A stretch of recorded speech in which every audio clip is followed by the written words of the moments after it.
যখন আমরা মৌন থাকি তখন আমরা কতটা শক্তি ব্যয় করি, বিন্দুমাত্র নয়। সেখানেই যখন আমরা রুষ্ট হই তখন আমরা কতটা শক্তি ব্যয় করি। আমাদের রক্ত গরম হয়ে ওঠে, চোখ থেকে যেন অগ্নিবর্ষা হয়, আমরা চিৎকার করতে থাকি, জোরে কথা বলি, কখনো কখনো আমরা অনুচিত কর্ম করে বসি। সবকিছুই ক্রোধের বশে করি। এবার এই ক্রোধকে মৌনতায় পরিণত করতে হবে। এই কাজটা চোখে দেখা যায় না, এই কাজ সরল নয়, এই কাজ হলো অত্যন্ত কঠিন এবং এই কাজই শ্রেষ্ঠ। সেই ব্যক্তি শক্তিশালী নন যিনি কথায় কথায় ক্রুদ্ধ হয়ে যান, কথায় কথায় যিনি আক্রমণ করেন। আজ্ঞে না, সব থেকে বেশি শক্তিশালী ব্যক্তি হলেন তিনি যিনি নিজের ক্রোধকে মৌনতায় পরিবর্তন করতে পারেন, যিনি শান্ত মনে পরিস্থিতিকে বোঝেন, তার আকলন করেন আর তারপর বিবেকের দ্বারা সিদ্ধান্ত নেন। তিনি হলেন সব থেকে শক্তিশালী ব্যক্তি। তাহলে সেই ব্যক্তি হয়ে উঠুন আর আমার সাথে ভালোবেসে বলুন, রাধা রাধা। জীবনে যখন আমরা কোনো পরিস্থিতির সম্মুখীন হই তখন আমাদের সামনে দুটো পথ থাকে, তাদের মধ্যে কোনো একটা নির্বাচন আমাদের করে নিতে হবে, এই মনে করে নিতে হবে। নির্বাচন এই সংসারের সবথেকে গুরুত্বপূর্ণ বিষয়। একটা নির্বাচন আপনার বর্তমান বদলে দিতে পারে, আপনার ভবিষ্যৎ বদলাতে পারে, আগামী প্রজন্মের জন্য ইতিহাস রচনা করতে পারে। একটা নির্বাচন। এবার দেখুন, যে পরিস্থিতি আপনার সামনে আছে আপনাকে সেই পরিস্থিতির সম্মুখীন হতেই হবে, সেই কষ্ট সহ্য করতেই হবে, সেই মতোই কাজ করতে হবে। শুধু এই বিষয়টা নির্বাচন করতে হবে যে এই পরিস্থিতির সম্মুখীন হওয়ার সময় আমি কি দুর্বল হয়ে থাকব নাকি আমি শক্তিশালী হয়ে থাকব। এই নির্বাচন এই মনের মধ্যে করতে হবে। আর এই নির্বাচন হলো সব থেকে বেশি গুরুত্বপূর্ণ নির্বাচন। যদি নিজের মনকে শক্তিশালী করে তুলে সেই পরিস্থিতির সম্মুখীন হন তাহলে কিছুই আপনাকে বাধা দিতে পারবে না। পূর্ণ নিষ্ঠার সাথে, সাহসের সাথে এই মনকে শক্তিশালী করে তুলুন, তাহলে কোনো সংকট আপনাকে না বাধা দিতে পারবে না ভাঙতে পারবে। আপনি নিজে সাফল্যের শিখরে পৌঁছতে পারবেন আর এই মন প্রসন্ন হয়ে বলবে, রাধা রাধা। জীবনে সব থেকে বেশি মূল্যবান বস্তু কি? ধন, স্বর্ণ, মাণিক্য, আভূষণ? না, এই সব কিছু মিলিয়েও সময়ের এক মুহূর্তের সামনে মলিন হয়ে পড়ে। এক মুহূর্ত যা এক দরিদ্রকে রাজা করতে পারে, যা এক রাজাকেও দরিদ্র করতে পারে। একটি মুহূর্ত যা আপনার আত্মবিশ্বাসকে পর্বতের শিখরে পৌঁছে দিতে পারে, একটি মুহূর্ত যা আপনার অস্তিত্বকে গভীর সাগরে বিলীন করে দিতে পারে। একটি মুহূর্তের খেলা। সব সময় জীবনে সেই ব্যক্তিকে সম্মান করুন, শ্রদ্ধা করুন যিনি আপনার জন্য সময় বের করে থাকেন। সব সময় সেই ব্যক্তির প্রতি নিষ্ঠাবান থাকুন যেই ব্যক্তি খারাপ সময় আপনার পাশে দাঁড়িয়ে থাকে। এই সময় সব থেকে বেশি মূল্যবান।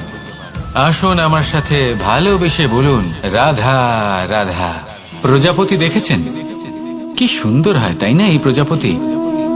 ওদের দিকে তাকালে নিজের অজান্তেই নিজের মুখে হাসি ফুটে ওঠে। কিন্তু এই প্রজাপতি জন্ম থেকেই এমন দেখতে হয় না। জন্ম থেকে এদের কাছে ডানা থাকে না, এরা উড়তেও পারে না।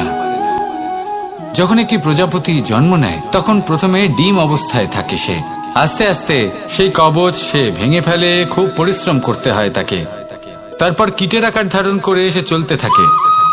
অনেক কষ্ট সহ্য করতে হয়, অনেক পরিশ্রম করতে হয়। তারপর তার রূপ বদলে যায়, তারপরে তার ডানা গজায়, তারপরে সে উড়তে পারে। এই নিরন্তর পরিশ্রমই সাফল্যের মূল মন্ত্র হয়।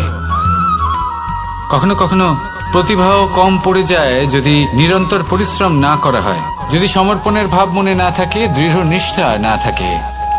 আর কখনো কখনো সেই ব্যক্তি যার মধ্যে বিশেষ প্রতিভা থাকে না, সেই ব্যক্তি নিরন্তর পরিশ্রম করে, নিজের মনে সমর্পণের বোধ জাগিয়ে তোলে, দৃঢ় নিষ্ঠার সাথে কর্ম করে আর সাফল্য লাভ করে। সেই জন্য আপনি জীবনে যেখানেই পৌঁছে যান না কেন, নিরন্তর পরিশ্রম করতে থাকুন। তবেই আপনার ভবিষ্যৎ রঙিন প্রজাপতির মতন গগনচুম্বী হবে। তবেই এই সংসার আপনাকে দেখবে এবং নিজের অজান্তেই এই সংসার নিজের মুখে হাসি ফুটিয়ে তুলবে এবং এই সংসার আমার সাথে ভালোবেসে বলবে, রাধা রাধা। পুরাণে আমরা দেখেছি যে মাতা পিতা কতটা মহান হতে পারেন। কিভাবে শ্রী গণেশ নিজের মাতা পিতাকে পরিক্রমণ করলেন এবং পরম পূজনীয় হয়ে উঠলেন। কিভাবে ভক্ত শ্রবণ নিজের অন্ধ মাতা পিতাকে তীর্থযাত্রায় নিয়ে যাবেন বলে নিজের কাঁধে ওনাদের বসালেন এবং বয়ে নিয়ে গেলেন। এরকম অনেক অমূল্য শিক্ষা আমরা লাভ করে থাকি পুরাণ থেকে। কিন্তু এসব কথা হলো পুরাণের কথা। কথা বলা যাক আমাদের জীবন নিয়ে।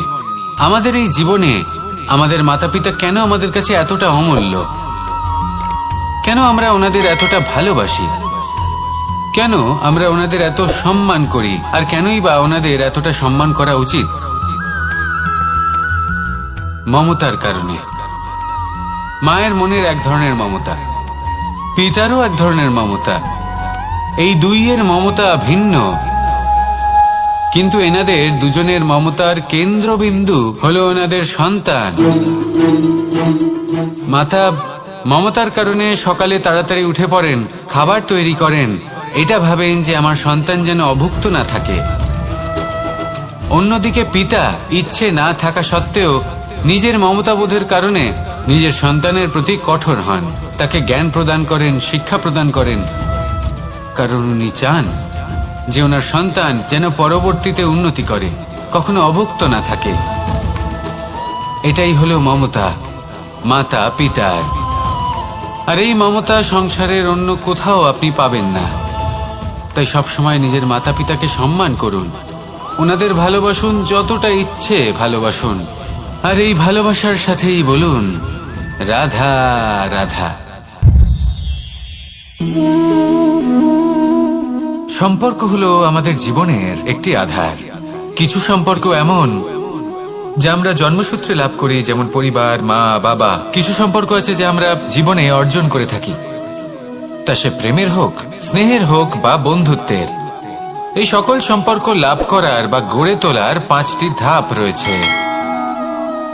প্রথম ধাপ, কোনো ব্যক্তির সাথে আলাপ হওয়া, তার সাথে কথা বলা বা তাকে দেখা। দ্বিতীয় ধাপ, সে ব্যক্তিকে আমাদের ভালো লাগা। তৃতীয় ধাপ, আমাদের এটা চাইতে শুরু করা যে জীবনে এই ব্যক্তি যেন আমাদের বন্ধু হন, আমাদের জীবনে থাকেন, বা আমাদের কাউকে ভালোবেসে ফেলা। আর এটা আমাদের ভাবা বা চাওয়া যে সেই ব্যক্তি যেন আজীবন আমার সাথে থাকেন, আমার জীবনে আমার সাথী হয়ে। চতুর্থ ধাপ, লাভ করা। এবার এই ধাপটি অনেক মানুষের পক্ষেই খুবই সরল হয়, বড়ই সরলভাবে নিজেদের সঙ্গীকে লাভ করে থাকেন। কিছু মানুষের জন্য এই ধাপ অত্যন্ত কঠিন হয়ে থাকে। অনেক প্রতিকূল পরিস্থিতির উপর জয়লাভ করে তারা সঙ্গীকে লাভ করেন, কিন্তু লাভ অবশ্যই করেন। এরপরে আসে পঞ্চম, অন্তিম এবং সবথেকে গুরুত্বপূর্ণ ধাপ। সেটা হলো সেই সম্পর্ক পালন করা। এটা হলো এমন এক বিষয় যা প্রত্যেক মানুষের শেখা উচিত। যদি ব্যক্তি নিজের জীবনে সম্পর্ক রক্ষা করতে শিখে যান, তবে প্রত্যেক সম্পর্ক তার জীবনকে স্বর্গ করে তুলবে। আসুন আর আমার সাথে ভালোবেসে বলুন, রাধা রাধা। জ্যোতিষ একটা বিদ্যা, এ হলো একটা বিজ্ঞান। যে নক্ষত্র দশায় আপনি জন্মগ্রহণ করেছেন, যে স্থানে আপনার জন্ম হয়েছে, এগুলো আপনার জীবনের দিশা স্থির করার ক্ষেত্রে গুরুত্বপূর্ণ ভূমিকা পালন করে। কিন্তু যে রাশিতে আপনি জন্ম নিয়েছেন আর আপনার যা নাম স্থির হয়েছে, সেটা আপনার ভবিষ্যৎ নির্ধারণ করবে তা আবশ্যক নয়। রা দিয়ে রাম এবং রা দিয়ে রাবণ, এই দুজনের রাশি সমান ছিল, কিন্তু একজন নিজের শক্তির দুর্ব্যবহার করলেন। স্বর্ণ লঙ্কার অধিপতি রাবণ, চতুর্দিকে বিজয়ী হওয়া সেই ব্যক্তি নিজের পতনের সম্মুখীন হলেন। শ্রীরাম রাবণকে বধ করলেন। শ্রীরাম, যিনি নিজের কর্ম দ্বারা, নিজের পরিশ্রম দ্বারা ঈশ্বর উপাধি লাভ করেছিলেন, 14 বছরের বনবাস ভোগ করলেন, আর যখন বিপদে পড়লেন তখনও নিজের রাজ্যের সাহায্য নিলেন না। বনের মধ্যে নিজে বানর এবং ভাল্লুকদের নিয়ে একটি সেনাবাহিনী গড়ে তুললেন এবং রাবণকে তার কুকর্মের শাস্তি দিলেন। তাই সর্বদা এটা মনে রাখবেন, আপনার খ্যাতি, আপনার ভবিষ্যৎ আপনার কর্ম নির্ধারণ করে, আপনার রাশি নয়। তাই সবসময় শ্রেষ্ঠ কর্ম করুন আর আমার সাথে ভালোবেসে বলুন, রাধা রাধা। আমাদের সকলের কাছে বৃক্ষ অত্যন্ত প্রিয়। আমরা সর্বদাই চাই এই বৃক্ষ যেন সবুজ থাকে, ফুলে ফলে ভরে থাকে, আমাদের ছায়া প্রদান করে, তা যেন সুস্থ থাকে, আমাদের ফল প্রদান করে। আর সেই জন্য আমরা প্রতিদিন সেই বৃক্ষকে জল প্রদান করি। কিন্তু কখনো ভেবে দেখেছেন যে জল তো আমরা বৃক্ষের গোড়ায় দিই, তারপরেও এই জল সেই বৃক্ষের প্রত্যেকটি পাতায় ঠিক পৌঁছে যায়? এটা কিভাবে সম্ভব? কিছুটা এরকমই হলো আমাদের কর্ম। যদি এই পৃথিবীতে থেকে শুদ্ধ মনে সৎকর্ম করেন, এই কর্ম সোজা ঈশ্বরের কাছে গিয়ে পৌঁছয়। যদি শ্রদ্ধাভাব নিয়ে, সমর্পিত হয়ে, শুদ্ধ চিত্তে আপনি কাউকে সেবা করেন, তা সে মাতা পিতাই হোক, পরিবার হোক, গুরু হোক, পশুপক্ষী হোক বা সমাজ হোক, তাহলে সেটা সোজা ঈশ্বরের চরণে সমর্পিত হয়। সবসময় শুদ্ধ চিত্তে সমর্পিত হয়ে এবং মনে শ্রদ্ধা ভাব নিয়ে কর্ম করুন। ঈশ্বর নিজে থেকেই এর ফল আপনাকে প্রদান করবেন। আসুন আমার সাথে ভালোবেসে বলুন, রাধা রাধা। আশা এবং বিশ্বাস মানুষের জীবনের দুই অমূল্য স্তম্ভ। এটাই হলো ঢাল এবং এটাই হলো অস্ত্র। এটাই আমাদের রক্ষা করে এবং এটাই আমাদের জীবনের পথ প্রশস্ত করে। কিন্তু ছোট একটা সমস্যা আছে। এবার যদি আপনি বটবৃক্ষের থেকে এই আশা রাখেন যে এ আমাকে ফল দেবে, তাহলে সেই আশা ভঙ্গ হওয়াই স্বাভাবিক। আর যদি আপনি বিশ্বাস করেন যে খেজুর গাছ আপনাকে ছায়া প্রদান করবে, তাহলে সেই বিশ্বাসও অবশ্যই ভঙ্গ হবে। তাহলে কি করা উচিত? চোখ বন্ধ করে যে কাউকে বিশ্বাস করার আগে বা যে কারোর থেকে আশা রাখার আগে নির্বাচন করুন যে কার ওপর বিশ্বাস রাখতে চান, কার ওপর আশা রাখতে চান। তবে আমি তো বলবো যে বিশ্বাস করতে হলে নিজের ওপর করুন, যে এই সংসারে এমন কোনো কাজ নেই যা আপনি করতে পারেন না। আর শুধু কর্ম করতে থাকুন আর ভরসা রাখুন ঈশ্বরের ওপর, যে উনি আপনার কর্ম দেখবেন আর আপনাকে আপনার কর্মফল অবশ্যই দেবেন, আপনাকে সাফল্য দেবেন। যদি আপনার বিশ্বাস অটল হয়, নিরন্তর পরিশ্রম করেন, তাহলে ঈশ্বর কখনোই আপনার আশা ভঙ্গ হতে দেবেন না। আসুন আর আমার সাথে ভালোবেসে বলুন, রাধা রাধা। যখন মানুষের মৃত্যু হয় তখন কি হয়? অনেক সংখ্যক মানুষ শোক পালন করতে চলে আসেন। যে ব্যক্তি মৃত্যু লাভ করেছেন তার অনেক বস্তু থাকে যেগুলো তার প্রিয়, যেগুলো তিনি ব্যবহার করেছেন। তার শয্যা, তার বস্ত্র, তার আভূষণ সবকিছু তার থেকে বিচ্ছিন্ন করা হয় এবং খালি হাতে তাকে শ্মশানের উদ্দেশ্যে রওনা করা হয়। আমি আপনাকে এই প্রশ্ন করতে চাই, আপনি এই সংসারে কি অর্জন করেছেন? ধন সম্পত্তি, বস্ত্র, আভূষণ, এই সবকিছু যে আপনি অর্জন করেছেন, আপনার মৃত্যুর পরে তা আপনার থেকে দূর হয়ে যাবে। এর উত্তর হলো একটাই, আপনার কর্ম। শুধু সেটাই আছে যা একান্ত আপনার, আর শুধু সেটাই এই সংসার থেকে চলে যাওয়ার পরেও সংসারেই জীবিত থাকবে। যদি আপনি দুষ্কর্ম করেন, তাহলে এই সংসার আপনাকে একটি অনুচিত উদাহরণ হিসেবে মনে রাখবে যে এই ব্যক্তি খুব পাপী ছিল, অনুচিত কর্ম করতেন।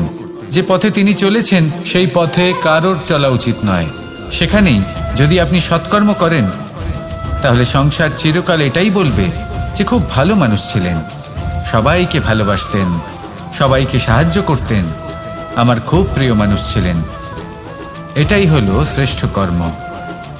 সেই জন্য জীবনে শুধুমাত্র ধন, সম্পত্তি, আভূষণ এই সব অর্জন করতে গিয়ে নিজের মনোনিবেশ করবেন না। শ্রেষ্ঠ কর্ম করুন। সংসার থেকে চলে যাওয়ার পরেও এই কর্মই এই সংসারে আপনাকে জীবিত রাখবে। আসুন আমার সাথে ভালোবেসে বলুন, রাধা রাধা। কখনো কখনো অন্ধকারের সাথে লড়াই করার জন্য আমরা প্রদীপ জ্বালাই। এতে প্রথমে সলতে রাখি, তারপর তেল ঢালি, তারপর আগুন জেলে এটা প্রজ্বলিত করি। তারপর একটা সময় আসে যখন এই প্রদীপ নিভে যায়। কারণটা কি? কারণ কি এটা যে প্রদীপের প্রকাশমান হওয়ার ক্ষমতা সমাপ্ত হয়েছে?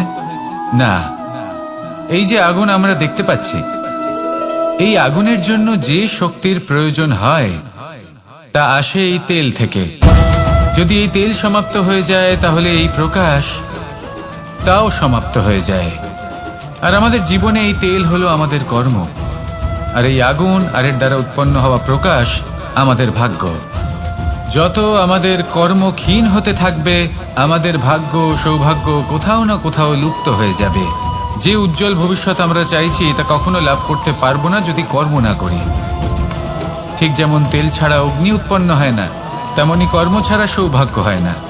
আর যেমন কর্ম তেমন ভাগ্য। তাই সবসময় কর্ম করতে থাকুন, কর্ম করা থামাবেন না। আর আমার সাথে ভালোবেসে বলুন, রাধা রাধা। এই শুকনো পাতাটিকে দেখুন, নিষ্প্রাণ হয়ে পড়েছে। কোনো একটা সময় এই পাতাটি একটা গাছের ডালে ছিল। সেই গাছ ওর লালন পালন করত। যখন যখন বাতাস বইত, এই পাতায় কম্পন দেখা দিত, মনকে প্রফুল্ল করে তুলত। কোনো একদিন এই পাতা গাছের ডাল থেকে ঝরে পড়ে গেল।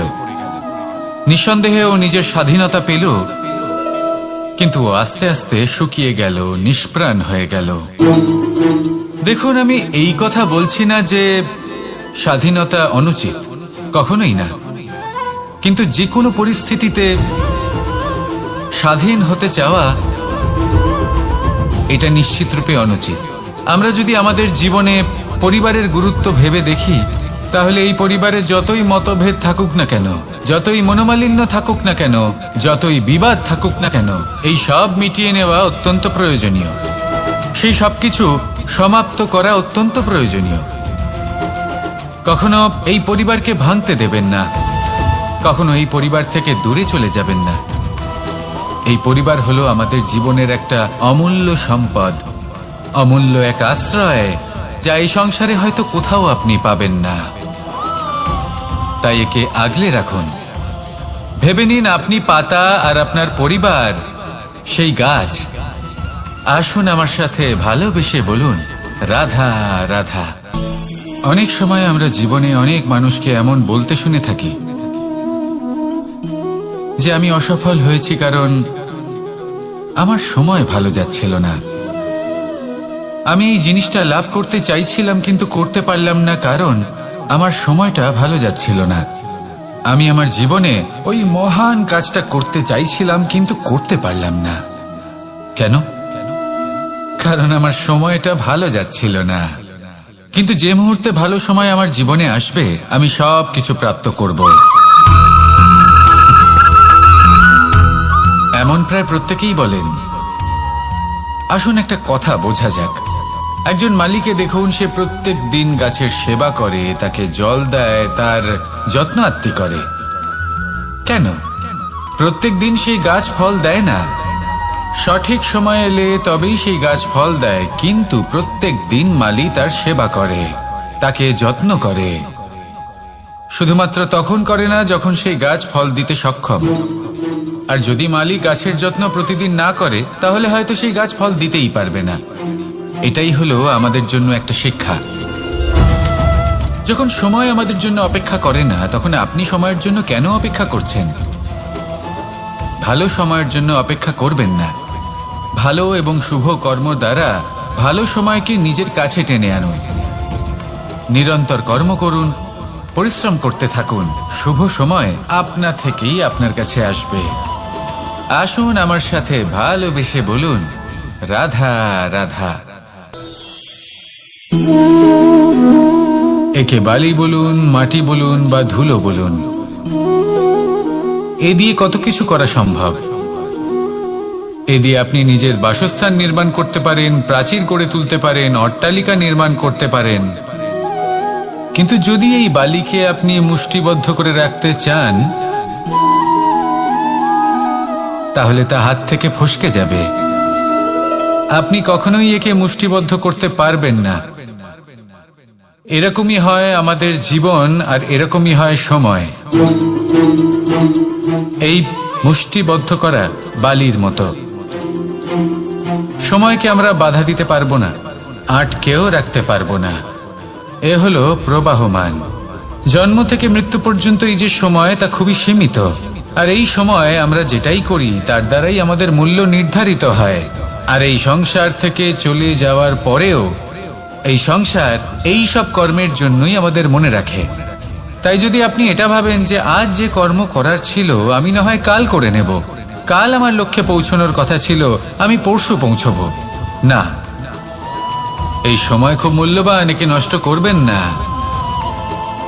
এই সময়কে সদ্ব্যবহার করুন, মহান হবার পথে অগ্রসর হন। একে যদি মুষ্টিবদ্ধ করে রাখার চেষ্টা করেন, এই সময় থেমে থাকবে না। আসুন আমার সাথে ভালোবেসে বলুন, রাধা রাধা। আমাদের জীবনে অনেক ধরনের ব্যক্তি এসে থাকেন। কেউ কেউ আমাদের সাথে থেকে যান, কেউ আমাদের থেকে দূরে চলে যান। কেউ ভালো মানুষ হন, কেউ খারাপ মানুষ। কিন্তু আমরা সবসময় সেই সময়টাকে নিয়ে দুঃখ প্রকাশ করি যখন আমাদের জীবনে কোনো খারাপ ব্যক্তি প্রবেশ করেন। তারা আমাদের খারাপ অনুভূতি দেন, দুঃখ দেন, কষ্ট দেন। আমরা সবাই তাকে ভালো মন্দ কথা বলি। কিন্তু কেন? এমন বিভিন্ন ধরনের মানুষ, খারাপ মানুষ, ভালো মানুষ সবার জীবনেই আসেন এবং সকলকেই একটা অমূল্য শিক্ষা দান করে যান। এবার আপনি নিজেই ভেবে দেখুন, জীবনে যখন প্রথমবার আপনি আগুন স্পর্শ করেছিলেন, তখন আপনি একটা শিক্ষা লাভ করেছিলেন যে আমাকে আগুনের থেকে একটু দূরে থাকতে হবে। তারপর আস্তে আস্তে আপনি শিখলেন যে কিভাবে এই আগুনকে নিয়ন্ত্রণে রাখতে হবে। তারপর আপনি শিখলেন যে কিভাবে নিজের জীবনে তাকে প্রয়োগ করতে হবে, তা সে অন্ধকারে প্রকাশ লাভ করার জন্য হোক বা খাবার বানানোর জন্য। সেইভাবেই কোনো খারাপ ব্যক্তি যখন আপনার জীবনে আসে, কোনো শিক্ষা দিয়ে যান, তার প্রতি কৃতজ্ঞ থাকুন। তার বিষয় খারাপ ভাবার বা খারাপ অনুভূতি নিয়ে থাকার কোনো প্রয়োজন নেই। সেই শিক্ষা লাভ করুন, ইতিবাচক মনোভাব নিয়ে জীবনের সামনে এগোতে থাকুন। কেউ নেই যিনি আপনাকে বাধা দিতে পারেন। আসুন আমার সাথে ভালোবেসে বলুন, রাধা রাধা। এই সংসারে অনেক অনেক এমন জ্ঞানী আছেন যারা নিজের সমস্ত জীবন জ্ঞান অর্জন করতে অতিবাহিত করেছেন। এই সংসারে এমন কোনো বেদ নেই, কোনো পুরাণ নেই, কোনো শাস্ত্র নেই, কোনো ভাষা নেই যা ওনারা জানেন না। এমন কোনো বিষয় নেই যা নিয়ে ওনারা কোনো বক্তব্য রাখতে পারবেন না। কিন্তু আমরা এই সকল জ্ঞানীকে কি ভালোবাসতে পারি? এনাদের সকলকে সম্মান করতে পারি না। কারণটা কি? দেখুন, বেদ পড়া একটি আলাদা বিষয়, বেদনা বুঝতে পারা অন্য ব্যাপার। এবং বেদনা বোঝার জন্য, সেই জ্ঞান লাভ করার জন্য আপনাকে মন থেকে করুণা এবং প্রেমের সঠিক অর্থ বুঝতে হবে। সামনের ব্যক্তির বেদনা বুঝতে হবে, তার যন্ত্রণাকে বুঝতে হবে। তারপর যে জ্ঞান আপনি অর্জন করেছেন বেদ থেকে, পুরাণ থেকে, শাস্ত্র থেকে, তা প্রয়োগ করে তার বেদনার নিবারণ করা, সেটা বেশি গুরুত্বপূর্ণ। সেই জন্য জীবনে শুধুমাত্র শাস্ত্র এবং বেদ পড়ে জ্ঞান অর্জন করতে সময় নষ্ট করবেন না। মন থেকে প্রেমের কি অর্থ সেই বিষয়ে জ্ঞান লাভ করার চেষ্টা করুন। করুণাও বুঝতে চেষ্টা করুন। একজন শ্রেষ্ঠ ব্যক্তি হয়ে উঠুন আর আমার সাথে ভালোবেসে বলুন, রাধা।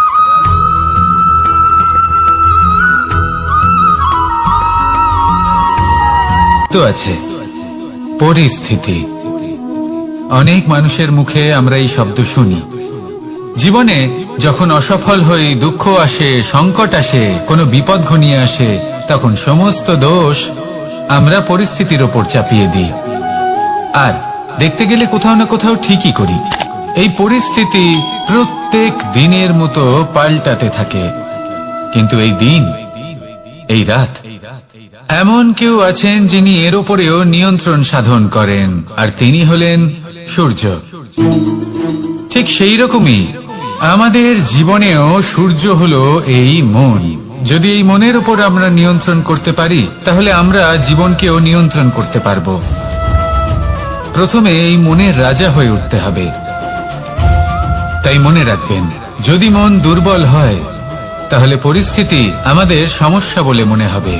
এই মন যদি স্থির হয়, পরিস্থিতি প্রতিস্পর্ধা বলে মনে হবে।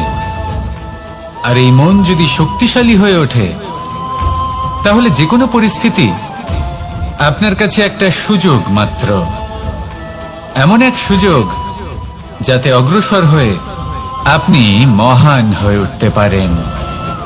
এই মনের শক্তির বৃদ্ধি ঘটান, মহান হয়ে উঠুন, আর আমার সাথে ভালোবেসে বলুন, রাধা রাধা।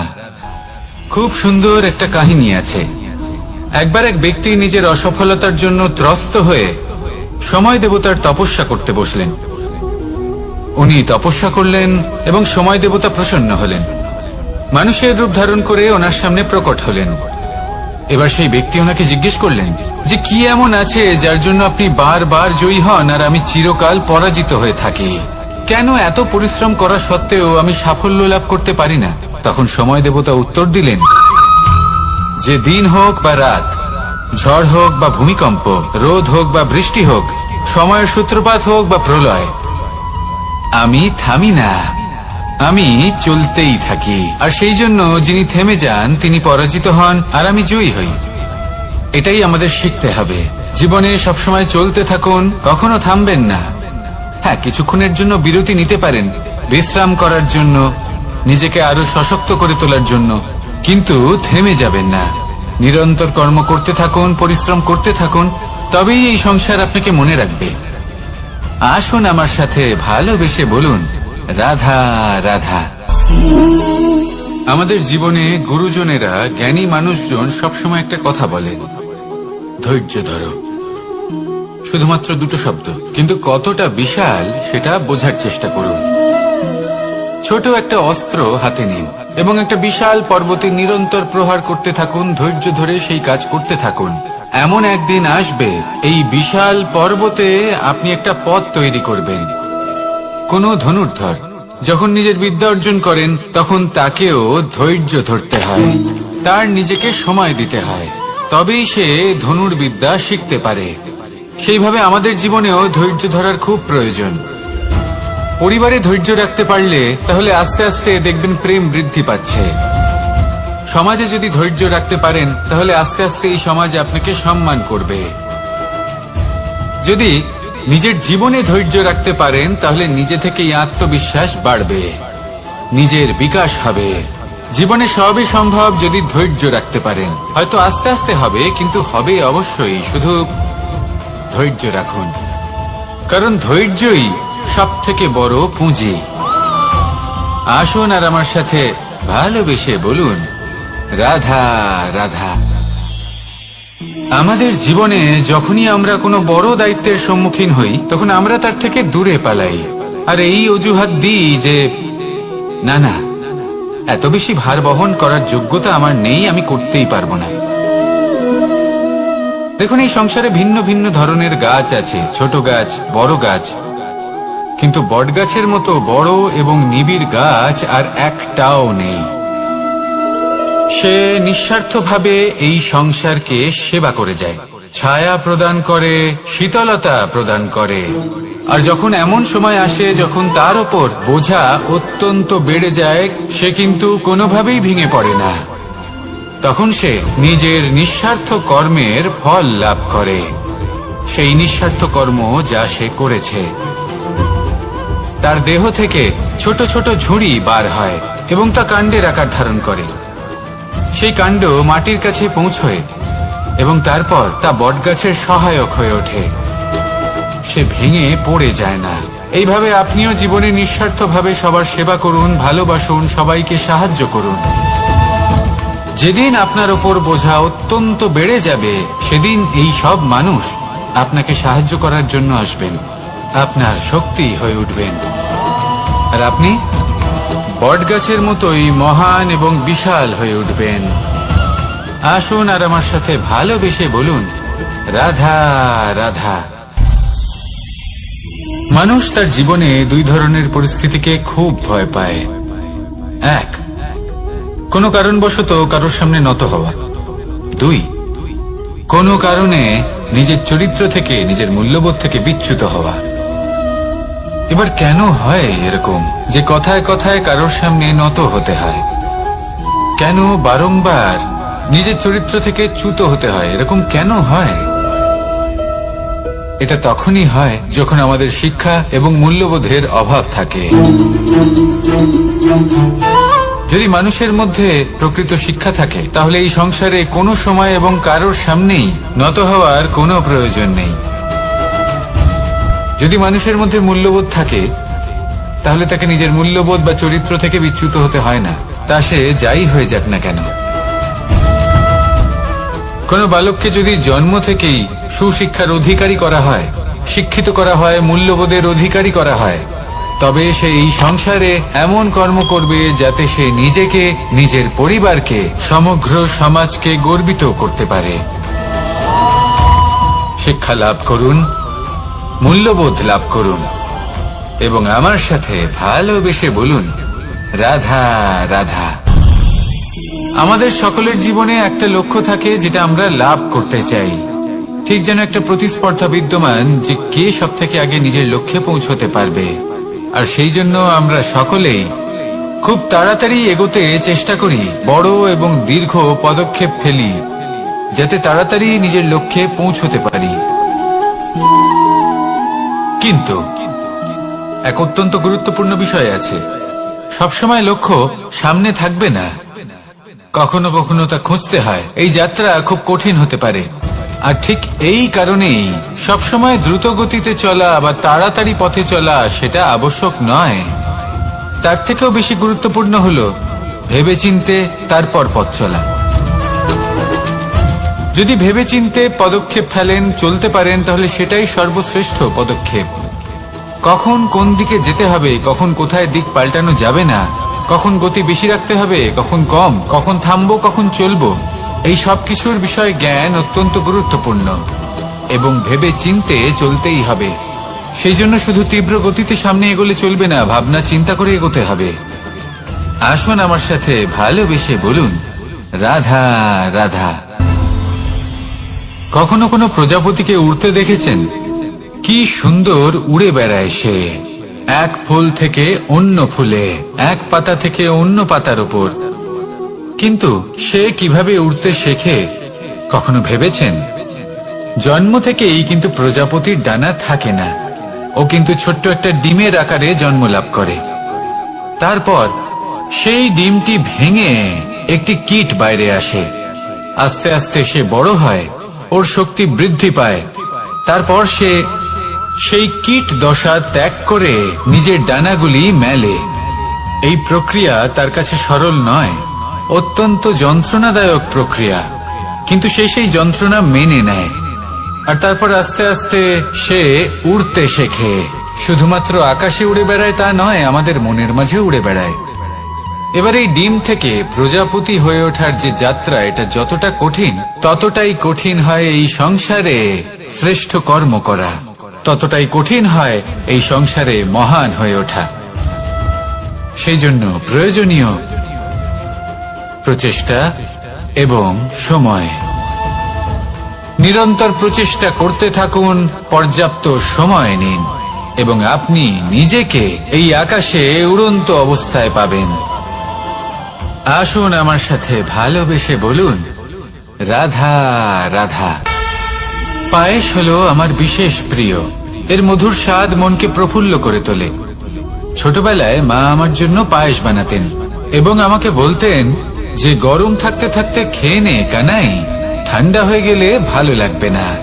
কিন্তু আমিও দুষ্টু ছিলাম, ঠান্ডা হওয়া পর্যন্ত অপেক্ষা করতাম, আর ঠান্ডা হয়ে যাওয়ার পরে মার কাছে যেতাম আর ওনাকে বলতাম যে মা, পায়েস তো ঠান্ডা হয়ে গেছে। এটা গরম করে দিন। তখন মা হাসতেন আর বলতেন যে পায়েস না হয় আমি আবার গরম করে দেব কানাই, কিন্তু এর মধুর স্বাদ, সেই মিষ্টত্ব, সেই সুবাস, সেটা আবার ফিরে আসবে না। কথাটা সত্যি। আর এই সত্যটাই আমাদেরও জীবনের সত্য। আমাদের জীবনের মধুর সম্পর্কগুলি, এতে যখন কটুভাব প্রবেশ করে তখন সেই মিষ্টত্ব ফিরিয়ে আনা প্রায় অসম্ভব ব্যাপার হয়ে যায়। আপনি চেষ্টা করে সেই সম্পর্ক ঠিক করতেই পারবেন, তার জন্য অগাধ পরিশ্রম করতে হবে, কিন্তু আবার সেই মিষ্টত্ব কখনো ফিরে আসবে না। সেই জন্য আপনার জীবনের যে মধুর সম্পর্ক আছে, যতটা সম্ভব চেষ্টা করুন তাতে মিষ্টত্ব বজায় রাখতে। কটুভাব আসতে দেবেন না। আসুন আর আমার সাথে মধুর স্বরে বলুন, রাধা রাধা। শব্দ, শব্দ আসলে কি? শুধুই কয়েকটি অক্ষরের সমষ্টি, নাকি আমাদের বাণী? এই শব্দ এমন এক শক্তি যা কাউকেই নিজের বশবর্তী করে ফেলতে পারে। শব্দ এমন এক অস্ত্র যা কাউকে ক্ষত বিক্ষত করে দিতে পারে। এই শব্দ হলো একটি নাদ স্বরূপ যা কোনো ঘুমন্ত ব্যক্তিকেও জাগিয়ে তুলতে পারে এবং নিজের লক্ষ্যের দিকে অগ্রসর করতে পারে। শব্দে এত শক্তি আছে যে কারোর মনে এতটা আঘাত দিতে পারে যে সে হয়তো জীবনে আর কখনো এগোতেই পারল না। তাহলে এই শব্দের প্রয়োগ খুব ভেবেচিন্তে করবেন। এবং এই শব্দের মতোই হলো নীরবতা। অনেক সময় এই নীরবতা আমাদের সহায়ক হয়ে ওঠে। অনেক সময় এটা আমাদের অনুশোচনাকে অনেক বেশি বাড়িয়ে তুলতে পারে। ভীষ্ম পিতামহ, অঙ্গরাজ কর্ণ, যখন দ্রৌপদীর বস্ত্রহরণ হচ্ছিল তখন এনারা নীরব ছিলেন। দুর্যোধনের বিরোধিতা করেননি, ওকে বাধা দেননি। আর তারপর কি হলো সেটা আপনারা সকলে জানেন।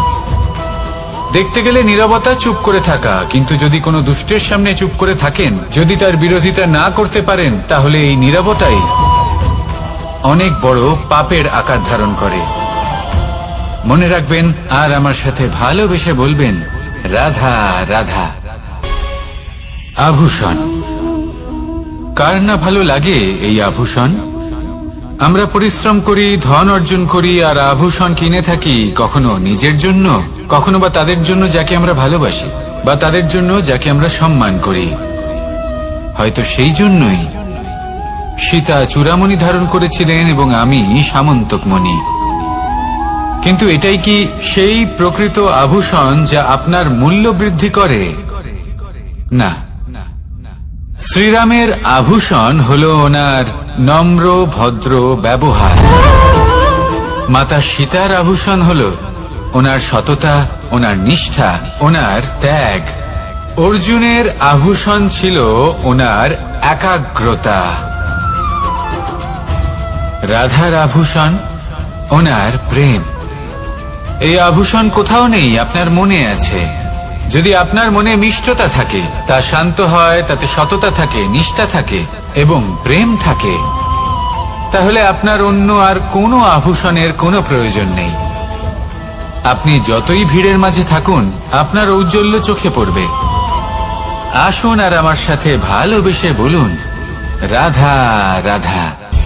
এই সংসারের সবথেকে বড় সত্যি হলো জন্ম এবং মৃত্যু, কিন্তু আরো বড় একটা সত্য আছে, মিত্র এবং শত্রু, যা আমাদের সকলের জীবনে থাকে।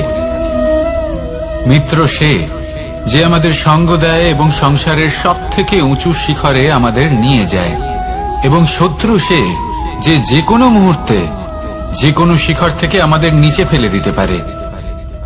এবার বিচিত্র ব্যাপার হলো এটাই যে আমরা নিজেরাই এদের সাথে নিয়ে চলি, নিজেরাই এদের পালন করি।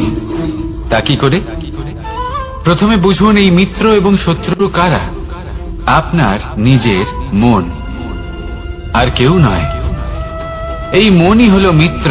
যখন তাতে ভারসাম্য বজায় থাকে, তা নিয়ন্ত্রিত থাকে, তা পবিত্র হয়। কিন্তু যদি এই মন অনিয়ন্ত্রিত হয়ে পড়ে, যদি আপনাকে সে নিয়ন্ত্রণ করতে শুরু করে, তখন সেই আপনার সবথেকে বড় শত্রু হয়।